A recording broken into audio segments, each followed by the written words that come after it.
Crystal Ball College Football. I'm your host, Grayson Grunhafer, and I think it's really important today to talk about the Big Ten West.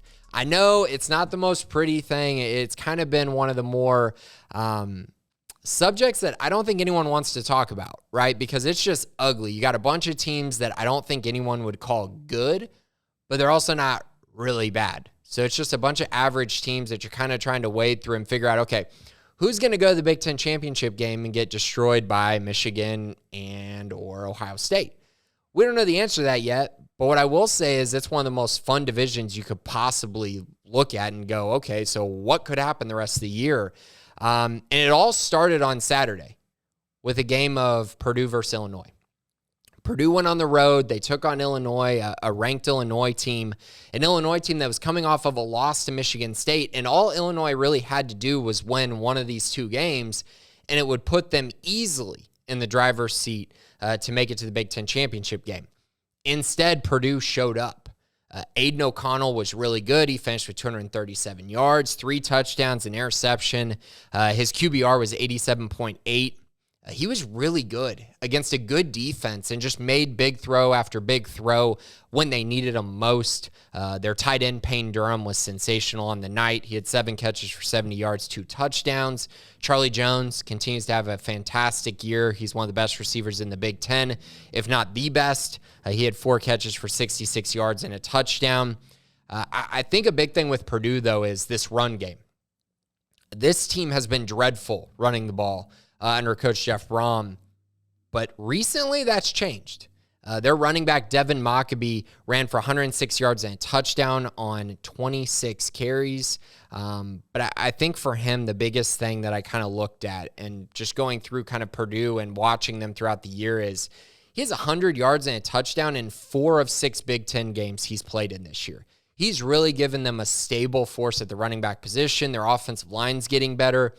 And this was a time where they need it most against a really good Illinois run defense. They're able to run for 142 yards on 33 carries. That's more than enough for this Purdue team that throws the ball so well.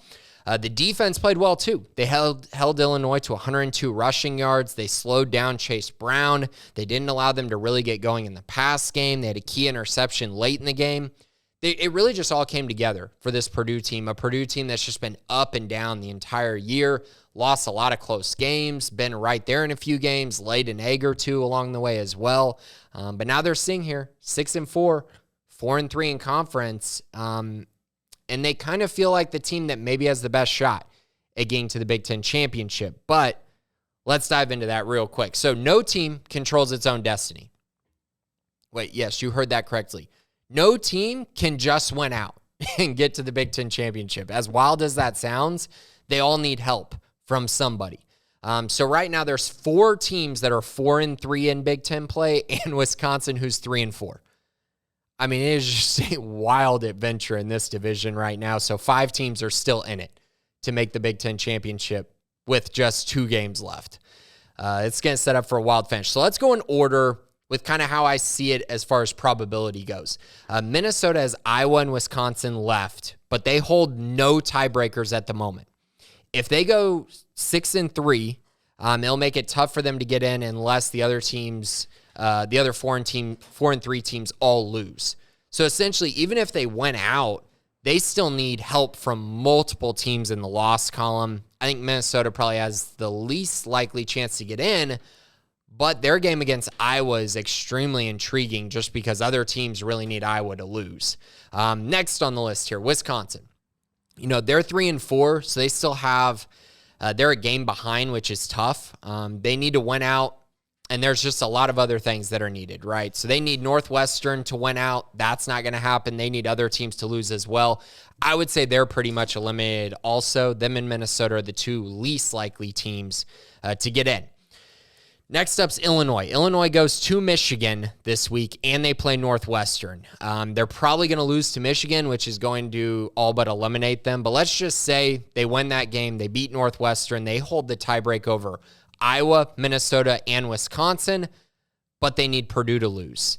And that includes winning that game against Michigan. They just need too much. I just think it seems unlikely for them to get into the Big Ten championship at this moment. just because they have the toughest slate left with that game against Michigan on the schedule. Next up, Iowa. So Iowa goes to Minnesota, and then they play Nebraska. Iowa holds the tiebreak over Purdue and Wisconsin, but not Illinois. Good news is Illinois is probably going to lose to Michigan. So I have them as kind of the team that, hey, you take care of business, you're probably going to be in the Big Ten Championship. That's easier said than done when they have a trip to Minnesota coming up this week, a game that they likely could lose. They're actually the underdog in that game, but I still like their chances probably the best. On the flip side, Purdue's the last team. So Purdue has Northwestern at Indiana, easiest path to 6-3. Their issue is they don't hold the tiebreak over Iowa. So they need Iowa to lose. They do have the tiebreak over Illinois and Minnesota. Again, I think Purdue's going to win out. They're going to be sitting there at 6-3. I think they're going to put all kinds of pressure on these other teams to win these final few games. But if you're a Purdue fan, you need to be hoping for Iowa to lose, and you just need to win out against the two worst teams in the Big Ten. I think they can do that. So right now, my bet is Purdue's going to be in the Big Ten championship game out of the Big Ten West. They'll be taking on Ohio State or Michigan. The winner of that game, it won't matter because I don't think Ohio State or Michigan are losing to any team in the Big Ten West. But hey, it was an interesting finish. It's going to be really fun and exciting to watch these games play out because that Big Ten West has been so up in the air. You know, you could show up this weekend and Purdue could lose to Northwestern, Iowa could lose to Minnesota, Illinois could upset Michigan.